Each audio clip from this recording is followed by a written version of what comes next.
10 jokes taken too far in Simpsons and South Park. Hello guys, and welcome back to our channel. This video is for all the Simpsons enthusiasts out there. We know that they are known for their hysterical jokes, but there have been times when the show crossed its limits. We'll be talking about that, and a tad bit more, in this video. So make sure to watch until the end. Also, make sure to subscribe to our channel for more such content. Let's get into it. The Simpsons is one of the most well-known and beloved cartoon series of all time. Clocking in just under 13 seasons, it had its ups and downs. But even so, there were a few times when the show went too far and crossed the line. South Park, on the other hand, has warped our fragile little minds. Today we're going to take a look at the 10 times the Simpsons and South Park went a bit too far. Before we go on, make sure to like and subscribe. Also, don't forget to share and leave your comments down below. The Simpsons. Number 1. Suicide Bomber, A Tale of Two Springfields. The town of Springfield is divided when they discover that the poorer folks in town are given new telephone area codes, while the wealthy get to keep the old ones. The citizens gather in the town hall for a meeting. In the sight gag that runs throughout the scene culminating in an angry mob, we see that Homer has arrived at the meeting strapped with dynamite. With the episode aired pre-9/11, given that so many places have been the target of terrorist attacks in the early half of the 21st century, the joke has not aged well.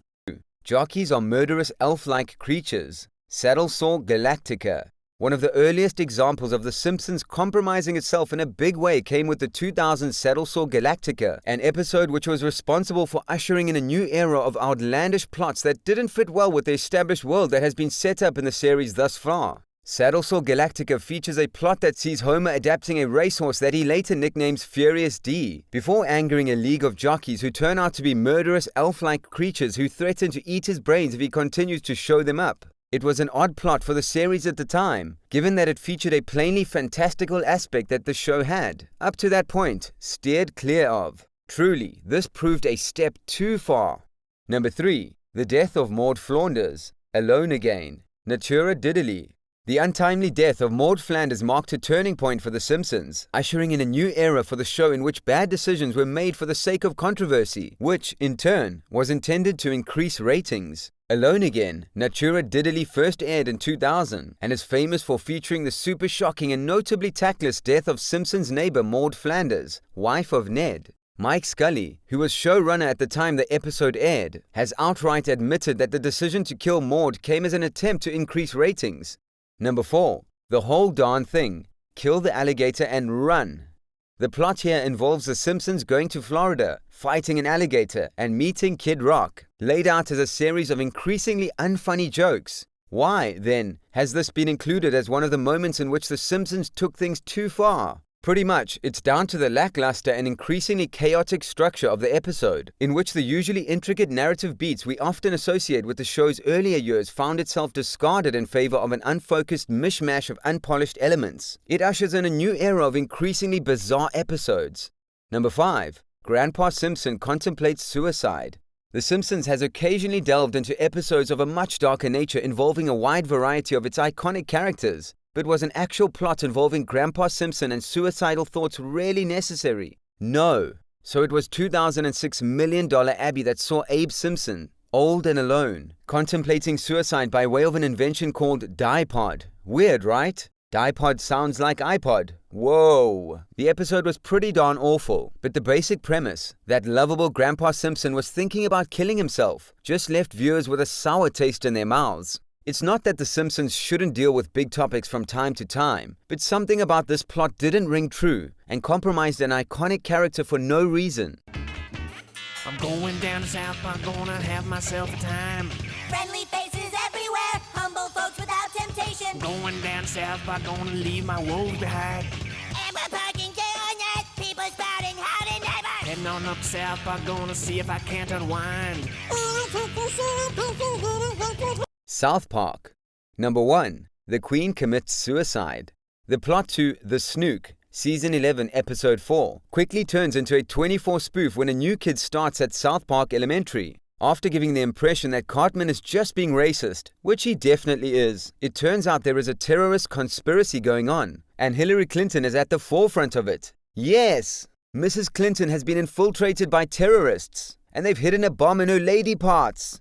The British are involved too, and after the British's attempts to end the American Revolution are foiled, this is when things stop being ridiculous and actually turn pretty dark. Seeing her plans fail, Queen Elizabeth, British monarch, shoots herself through the mouth with a handgun. This scene sank too low for even the British to handle, causing outrage in the UK tabloids. Number 2. China. Indiana Jones getting assaulted. Everything about Season 12, Episode 8, The China Problem, is just super offensive. That title for starters, and Cartman's American Liberation Front to stop the Chinese, as well as when Eric and Butters dress up like Chinese people in the most racist way possible. But these are things all fans expect from the show. What fans probably didn't expect to see was Indiana Jones get raped by George Lucas and Steven Spielberg. Just the show's way of saying that Indiana Jones and the Crystal Skull sucked, Cal becomes obsessed with the character getting raped by the directors. There's 3 scenes of the famous archaeologist getting sexually assaulted, each referencing a different rape scene in a different cult movie. Number 3. Dealing with refugees. The scene in Sponsored Content, Season 19, Episode 8, involving the wannabe president, took things close to the edge, especially with the Paris terror attacks happening so close to the release date, namely when Garrison was asked how he would deal with Syrian refugees, and his answer was, "F*** them all to death." Number 4. Steve Irwin is in hell. Hell on Earth 2006, Season 10, Episode 11, is a pretty messed up episode. One scene in particular though saw the show go way too far, way too soon. Steve Irwin appears at Satan's party, completely with Stingray still hanging out of his chest. Satan, thinking he's just someone in a costume, tells him he's upsetting people with his costume, and that it's too soon. He then finds out it is Steve Irwin, and kicks him out of the party for not wearing a costume. This is all cringe-worthy on its own, but the worst part? The episode aired just 2 months after Steve Irwin's death. Number 5. Messing with Scientology. In addition to Catholicism, Scientology is also targeted by South Park. Trapped in the Closet follows Stan Marsh, who is believed by representatives of the Church of Scientology to be the reincarnation of their founder, L. Ron Hubbard. What makes this episode so offensive to Scientologists is that it reveals sensitive information regarding the beliefs of Scientologists surrounding Zunu. This information is divulged to only the most devoted Scientologists that have completed a lengthy series of expensive courses. The contents of this episode were considered highly offensive to many Scientologists. Isaac Hayes, the voice of Chef and a Scientologist himself, felt so offended that he quit the show. With this, we have come to the end of this video. We hope you guys enjoyed it. If you did, then do consider subscribing.